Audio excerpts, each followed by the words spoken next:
그러므로 그리스도 안에 무슨 권면이나 사랑의 무슨 위로나 성령의 무슨 교제나 긍휼이나 자비가 있거든 마음을 같이하여 같은 사랑을 가지고 뜻을 합하며 한 마음을 품어 아무 일에든지 다툼이나 허용으로 하지 말고 오직 겸손한 마음으로 각각 자기보다 남을 낫게 여기고 각각 자기 일을 돌볼 뿐더러 또한 각각 다른 사람들의 일을 돌보아 나의 기쁨을 충만하게 하라.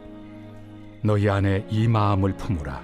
곧 그리스도 예수의 마음이니 그는 근본 하나님의 본체시나 하나님과 동등됨을 취할 것으로 여기지 아니하시고 오히려 자기를 비워 종의 형체를 가지사 사람들과 같이 되셨고 사람의 모양으로 나타나사 자기를 낮추시고 죽기까지 복종하셨으니 곧 십자가에 죽으심이라.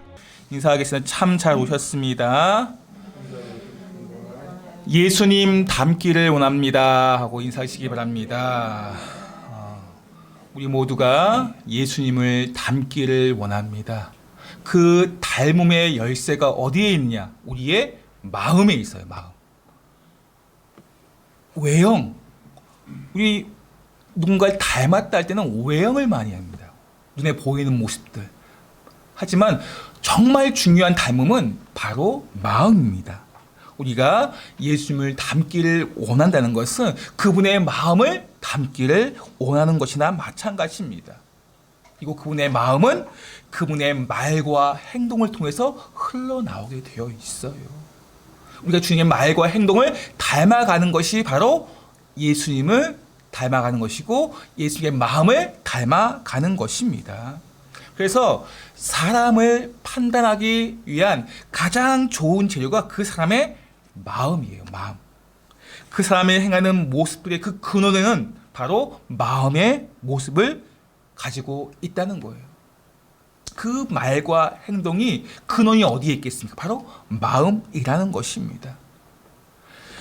밝은 마음을 가진 사람에게서 우울한 삶의 태도나 모습은 잘 보여지지 않습니다.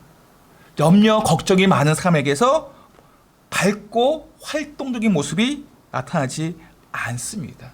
그렇기 때문에 마음이 중요한 것입니다.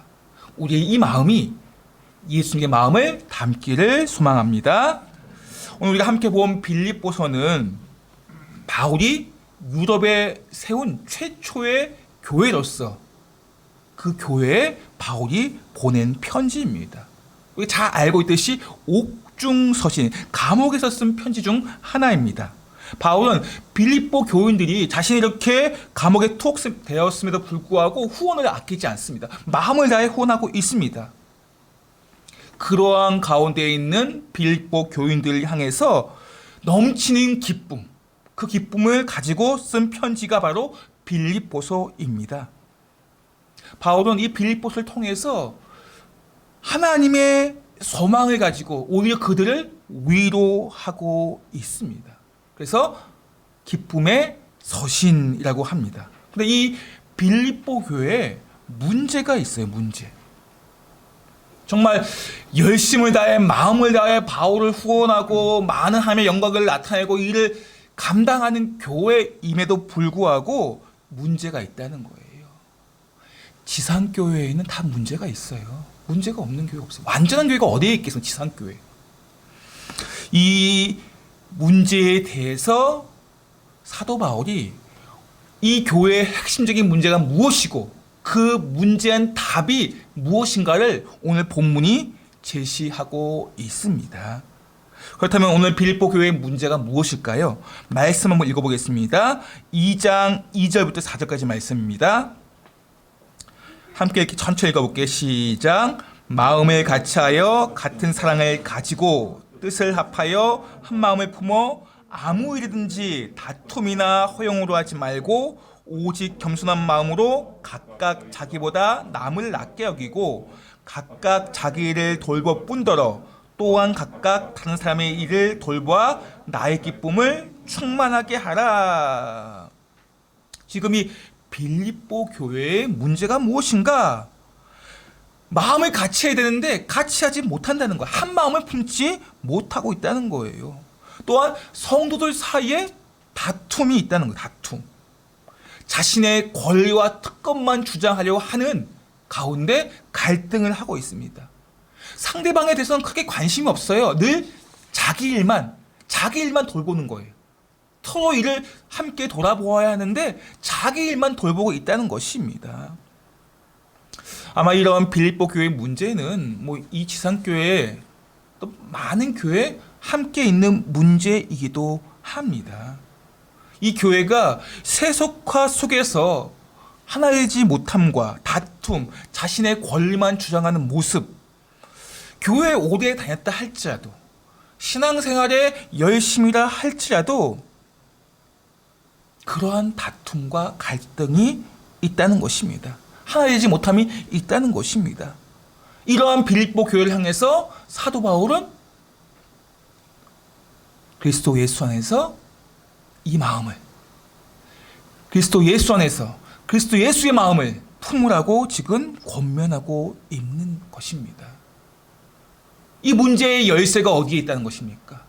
그리스도 예수의 마음을 품느냐, 품지 않느냐. 교회가 그리스도 예수의 마음을 품을 때 갈등과 문제가 사라지게 되어 있어요. 그리스도 예수의 마음을 품을 때 마음이 하나가 될 수 있다는 것입니다. 예수님의 마음을 품을 때 우리의 삶 또한 달라진다는 것입니다. 왜 그렇습니까? 예수님의 마음을 품을 때 우리 주님께서 역사하기 때문에 그렇습니다. 우리가 주님의 마음을 품고자 할 때 주님께서 그 자리에 역사하신다는 것입니다. 예수님을 믿는다는 것은 예수님의 마음을 품는 거예요. 예수님의 마음을 품을 때 오늘 말씀처럼 겸손하고 다른 사람을 나보다 낮게 여길 수 있습니다. 예수님의 마음을 품을 때 내 안에 기쁨이 충만해지는 것입니다. 반대로 다투고 갈등이 있고 하나가 되지 못하고 자기 권리만 주장한다는 것은 예수님의 마음을 품고 있지 못하는 거예요. 우리가 교회의 모습을, 우리의 모습을 잘 돌아보시기 바랍니다. 우리는 하나 되고 있는가? 다투고 있지는 않은가? 갈등이 있지는 않은가? 정말 다른 사람을 나보다 낮게 여기는 겸손한 마음이 있는가? 그렇지 못한 가운데 있다면 우리가 예수님의 마음을 품고 있는가 돌아보셔야 된다는 것입니다. 대부분의 교회의 문제가 그리스도인들이 예수님의 마음을 품지 못하고 있기 때문에 그렇습니다. 그렇다면 우리가 품어야 할 예수 그리스도의 마음, 그 구체적인 마음은 어떤 것입니까? 우리 6절 말씀 볼까요? 함께 읽겠습니다. 시작. 그는 근본 하나님의 본체시나 하나님과 동등됨을 취할 것으로 여기지 아니하시고. 근본, 우리 주님이 근본 하나님의 본체이시지만 하나님과 동등됨을 취하지 않는다. 하나님이시지만 그분의 권리를 취하지 않는다. 다시 말씀드리면 자기 권리를 포기하는 마음, 이것이 예수 그리스도의 마음이라는 것입니다. 이 땅에 성육신 하시기 전에 그분은 하나님과, 근본 하나님과 본체이셨어요. 하나님이셨다는 것입니다. 그렇기 때문에 하나님과 동등됨의 영광을 누리고 계셨어요. 그분이 이 땅에 성육신 하셨음에도 불구하고 그분은 하나님이셔요. 그렇다면 하나님의 영광을 받으셔도 마땅한 것입니다. 그런데 그 영광을 받지 않으시겠다는 거예요. 하나님이심에도 불구하고 그 권리를 포기하겠다는 그런 말씀이라는 것입니다. 내가 하나님의 지위와 권리를 포기하겠다. 마땅히 누릴 수 있는 권리, 그 지위를 포기하는 것, 이것이 바로 예수님의 마음이라는 것입니다. 우리가 지위가 있고 직분이 있고 힘이 있으면 권리를 누릴 수가 있어요. 그것도 어떻게 보면 마땅한 권리, 내가 열심히 노력해서 얻은 그런 지위이고 직분이라면 그것에 대해서 마땅하게 여길 수 있어요. 그런데 예수님의 마음을 품은 자는 마땅히 여기지 않는다는 것입니다. 당연히 누릴 수 있는 권리를 그냥 포기하는 것입니다. 교회의 직분자로서 당연히 누릴 수 있는 권리를 포기하는 것입니다. 이것이 예수님의 마음이에요. 복음을 위해서, 복음의 장애가 되지 않기 위해서, 하나님께 영광이 되기 위해서 내가 당연히 누릴 수 있는 권리를 포기하는 것. 우리 주님께서 하나님으로서 당연히 누릴 수 있는 권리가 있으시지만 그것을 다 포기하시고 십자가에 달려 돌아가셨어요. 우리를 살리시기 위해서, 우리가 영원한 생명을 주시기 위해서 그분의 당연한 권리를 포기하셨습니다. 우리도 마찬가지예요. 한 영혼을 살리기 위해서 내가 가질 수 있는 당연한 권리를 포기할 수 있는 거예요. 내가 더 먹고 싶어도 저 친구가 힘들고 어려우니까, 아니 그 친구를 위해서 내가 포기할 수 있는 것이고, 더 많이 가질 수 있지만 그 사람을 위해서 포기할 수 있는 것, 복음을 위해서, 하나님의 영광을 위해서. 이것이 바로 예수님의 마음임을 오늘 본문은 말씀하고 있다는 것입니다.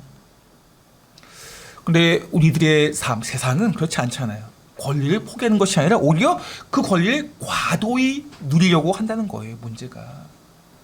내가 마땅한 권리를 포기하는 것, 그게 아니라 그 권리조차 더 많이 누리려고 한다는 것입니다. 그러다 보니까 갈등하고 싸우는 거예요. 왜 싸웁니까? 왜 갈등합니까? 더 많은 권리를 누리고, 내가 더 많은 것들을 얻기 위해서 싸우고 갈등한다는 것입니다. 그리스도인은 권리를 과하게 누릴 수 있는 자리에 있다 할지라도 다른 삶을 살아가는 것, 내가 마땅히 누릴 수 있는 권리를 할지라도 그 현실에서, 그러나 그러한 삶을 포기하고 다른 삶을 사는 것, 이것이 바로 예수 그리스도의 마음이라는 것입니다. 이 믿음의 조상 아브라함, 그는 자신이 마땅히 누릴 수 있는 권리, 좋은 땅을 선택할 수 있는 권리를 포기했어요. 우리가 잘 알고 있지, 아브라함과 롯은 서로 좋은 땅을 선택하려고 하겠죠. 누구나. 왜냐하면 자기들이 가지고 있는 목자들이 있고 양이 있기 때문에 더 좋은 땅을 선택해야 합니다. 삼촌으로서, 또 지금까지 롯을 돌보았던 사람으로서 더 좋은 땅을 선택할 수 있지만 아브라함은 롯에게 먼저 좋은 땅을 선택하도록 챙겨주었습니다. 집안의 어른으로서 더 먼저 선택할 수 있지만 그렇게 하지 않았다는 것입니다. 그 권리를 양보했습니다. 이것이 하나님을 믿는 백성들의 모습입니다. 아브라함이 마땅히 먼저 선택할 수 있는 권리가 있어요.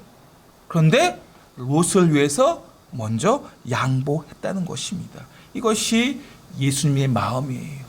권리를 주장하기보다 책임을 지려는 삶, 이것이 예수님의 마음입니다. 만약에 요나단이 자신의 왕자로서 권리를 주장했다, 다윗이 왕이 되는 것이 정말 힘들었을 거예요. 그러나 왕이 되는 권리를 누리려기보다 다윗은 친구와의 우정을 먼저 선택하고 하나님의 뜻을 생각했습니다. 권리보다 다른 것을 먼저 선택했다는 것입니다. 그러한 요나단을 통해서 다윗이 다윗 될 수 있었던 것입니다. 예수님의 마음을 우리가 가지잖아요. 그러면 삶이 달라지게 되는 것이고 하나님께 영광이 될 수 있는 것입니다. 고린도전서 9장 12절 말씀 볼까요? 함께 시작. 다른 이들도 너희에게 이런 권리를 가졌거든 하물며 우리일까 보냐. 그러나 우리가 이 권리를 쓰지 아니하고 범사에 참는 것은 그리스도의 복음에 아무 장애가 없게 하려 함이로다. 아멘. 그 당시 사도들이 이제 교회를 세우고 사도들이 교회의 지원을 받습니다. 그냥 교회의 일들을 전적으로 감당하기 때문에 교회에서 그 사도를 책임져 준 것이에요. 그런데 사도 바울은 텐트 메이커로서 자기가 스스로 일하고 자기의 삶을 책임지고 또 복음을 전했습니다. 이런 삶을 바울 보면서 교회 많은 사람들이 오해하는 거예요. 당신은 사도가 아니기 때문에 교회에서 책임져 주지 않는구나. 그렇게 사람들은 오해한다는 것입니다. 그러나 바울은 그렇지 않다는 거예요. 자기들이 그런 마땅한 권리를 가지고 있지만 이 권리를 쓰지 않았다. 무엇 때문에? 그리스도의 복음에 아무 장애가 없게 하기 위해서 사도의 권리를 포기한 것입니다. 사용하지 않았다고 고백을 하고 있습니다. 이 사도 바울이 자기 권리를 포기한 모습, 이것이 바로 예수 그리스도의 마음입니다. 권리를 포기할 때 오히려 우리가 사명을 이룰 수가 있어요. 내가 나의 당연한 권리를 포기할 때 복음의 장애가 되지 않을 수가 있다는 것입니다. 우리 모두가 내게 주어진 마땅한 권리가 있을 때 예수님의 마음을 품고 그 권리를 포기할 때 다툼과 갈등이 사라지게 될 것이고 교회의 문제가 해결되어지게 되는 것입니다. 내가 자신의 권리를 포기할 때 우리를 묶고 있는 결박들이 풀어진다는 것을 믿으시기 바랍니다. 자신에게 주어진 마땅한 권리를 포기함으로 하나님께 영광이 되는 그러한 삶을 사시기를 예수님의 이름으로 축복합니다. 두 번째 예수의 마음은 7절, 8절 상반절 말씀입니다. 함께 보겠습니다. 시작. 오히려 자기를 비워 종의 형체를 가지사 사람들과 같이 되셨고 사람의 모양으로 나타나사 자기를 낮추시고. 예수의 마음은 종의 모습으로 다른 사람을 섬기는 겸손한 모습, 겸손한 마음, 종의 모습을 가지고 다른 사람을 섬기는 마음, 이것이 바로 예수님의 마음입니다. 오늘 이 말씀이 예수님의 자기 비하라고 표현해요. 예수님의 자기 비하. 창조주이신 하나님께서 피조물의 종이 된다, 이렇게 낮추시고 낮추셨어요. 예수님의 자기 비하. 창조주이신데 피조물의 종이 된다라고 겸손하게 표현을 하고 계십니다. 이러한 예수님의 마음을 품을 때 삶이 달라지고 역사가 일어나게 되는데, 우리는 많이 이야기를 해요. 종종 다른 사람들 섬기고 있습니다 라고 섬긴다는 표현을 자주 씁니다. 그런데 그 섬김이 종의 모습으로 섬기느냐예요. 내가 종의 모습으로 섬기는 것이냐, 아니면 그냥 종의 모습이 아니고 그냥 내가 여유가 있으니까 물질적으로 섬겨주고 몸으로 섬겨주고, 이것과는 내가 종의 모습을 가지고 섬기는 것은 달라요. 내가 여유가 있는 가운데 다른 사람이 섬기잖아요. 그러면 뭔가 어깨에 힘이 들어가요. 종이 어깨에 힘이 들어갈까요? 종이? 아니요. 섬김을 당연하게 여기는 것이고, 그것을 내가 나의 어떤 영광을 나타내려고 하지 않습니다. 종은 그게 당연한 거거든요. 종에게 섬김은. 종이 자존심이 있을까요? 아니요. 종이 자기의 자존심을 주장하면서 내가 섬기는 그런 종이 어디에 있겠습니까? 종은 결코 그렇게 하지 않습니다. 종의 모습은 정말 낮고 낮은 모습, 그런 모습으로 섬기는 것이 바로 종의 모습입니다. 문제는 종의 모습으로 섬기지 않다 보니까 교회가, 그리스도인이 갈등과 다툼이 있게 되는 거예요. 빌립보 교회 문제도 바로 그렇습니다. 많이 섬깁니다. 많이 섬기는데 문제가 일어나요. 갈등이 있습니다. 왜 그렇습니까? 종의 모습으로 섬기지 않기 때문에 그렇습니다. 우리가 종의 모습으로 섬길 때 그것이 바로 예수님의 마음이고, 그 섬김을 통해서 교회의 갈등이 해결되어진다는 것입니다. 우리 세족식이라고 들어보셨을 거예요.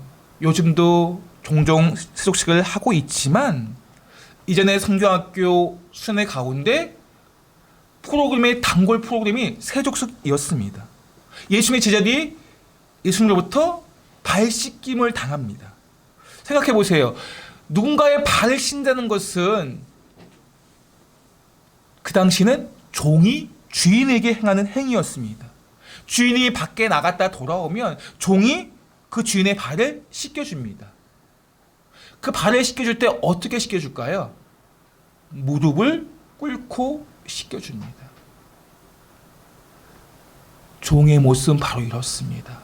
무릎을 꿇고 그 사람의 더러운 것들을 닦고, 이게 종의 모습이에요.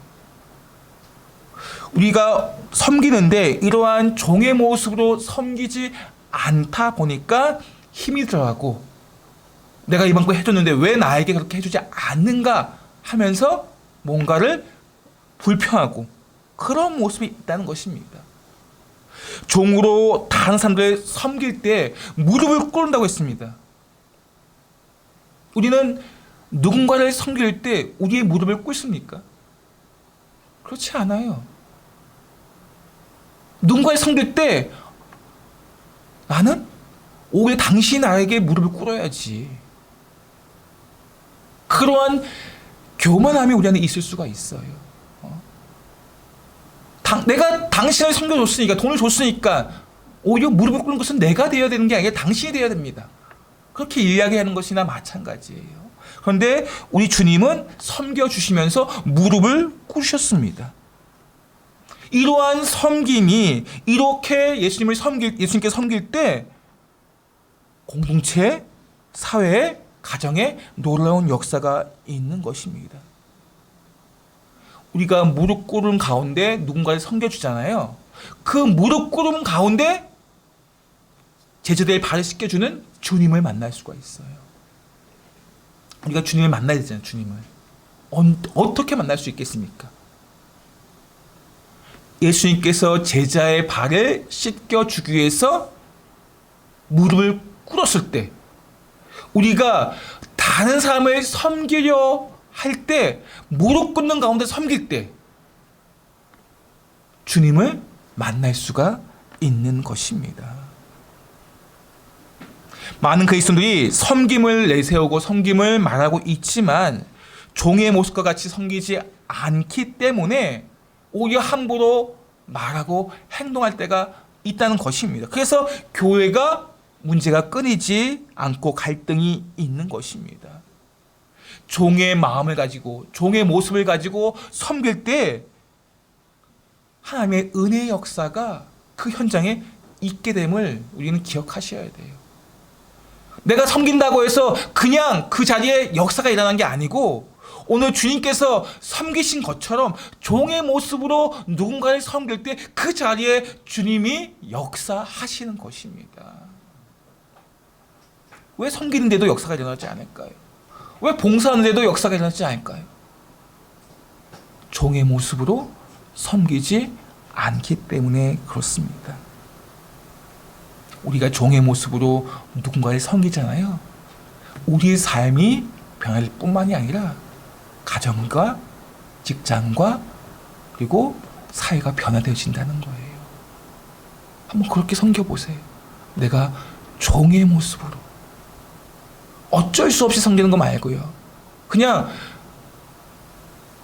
정말 마음을 다해 종의 모습으로 주인을 섬기듯이 그렇게 섬기면 내 삶이 변화되어지고 가정과 교회가 변화되어진다는 것입니다.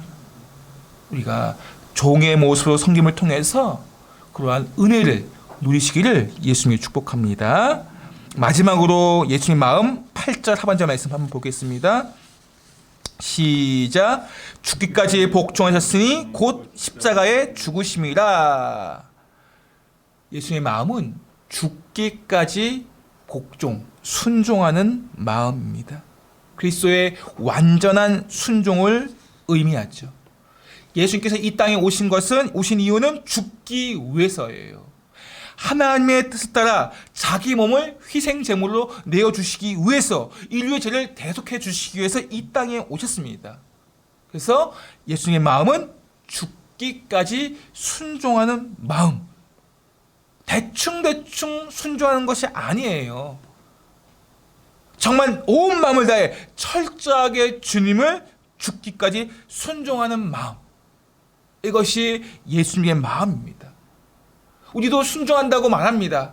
우리의 순종은 어떤 순종입니까? 죽기까지 순종하는 마음입니까? 아니면 대충 이 정도만 순종하면 됐지 하며 그러한 마음입니까? 예수님의 마음은 죽기까지 순종하는 마음이에요. 그 마음을 품을 때 역사가 일어나고, 그 마음을 품을 때 삶이 달라지게 되는 것입니다. 누가복음 9장 23절 말씀 보겠습니다. 시작. 또 무리에게 이르시되 아무든지 나를 따라오려거든 자기를 부인하고 날마다 제 십자가를 지고 나를 따를 것이니라. 아멘. 날마다 자기 십자가를 지고 따라가는, 날마다 자기의 십자가를 따라가는 그러한 죽기까지 낮아지는 그 모습을 통해서 주님께서 역사하신다는 거예요. 영원히 멸망할 수밖에 없는 인간들을 위해서 십자가를 지시고 정말 낮고 낮은 모습으로 죽기까지 순종하신 것입니다. 이러한 죽기까지의 순종이 놀라운 구원의 역사를 만들어내었습니다. 우리의 삶이 마찬가지 누군가를 위해서 죽기까지 순종하는 그런 마음을 가질 때 구원의 역사가 있게 되는 거예요.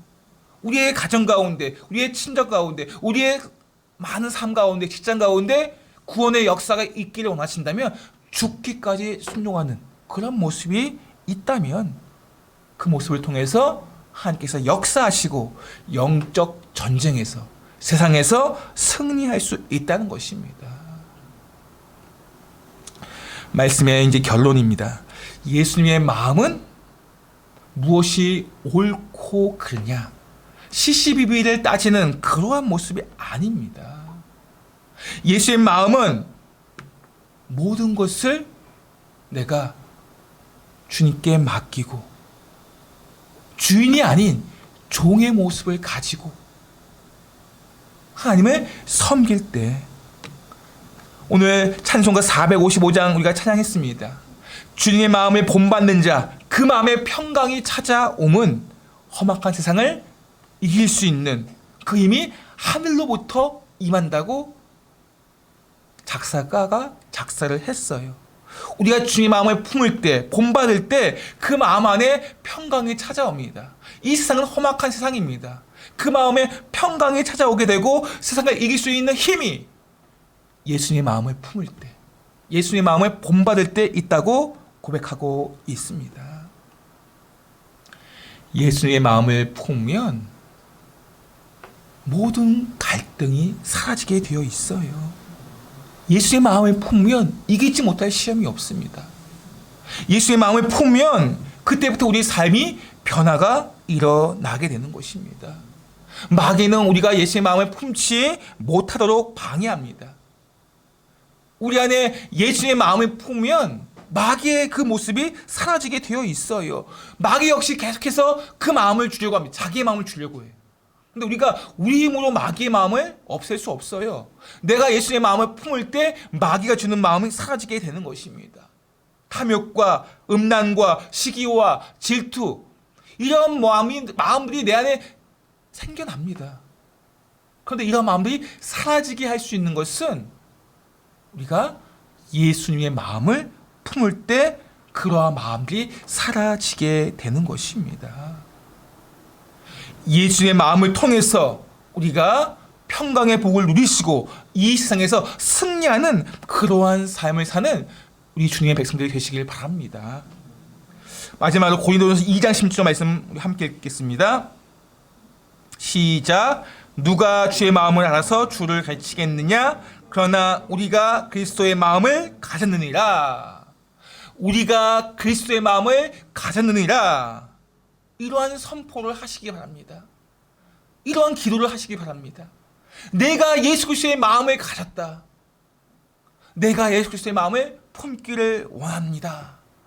이러한 고백이 있을 때 우리 삶의 초소가 새로워지게 되고 변화되어지게 되고 평강이 찾아오게 되고 세상을 이길 수 있는 힘이 있게 되는 것입니다.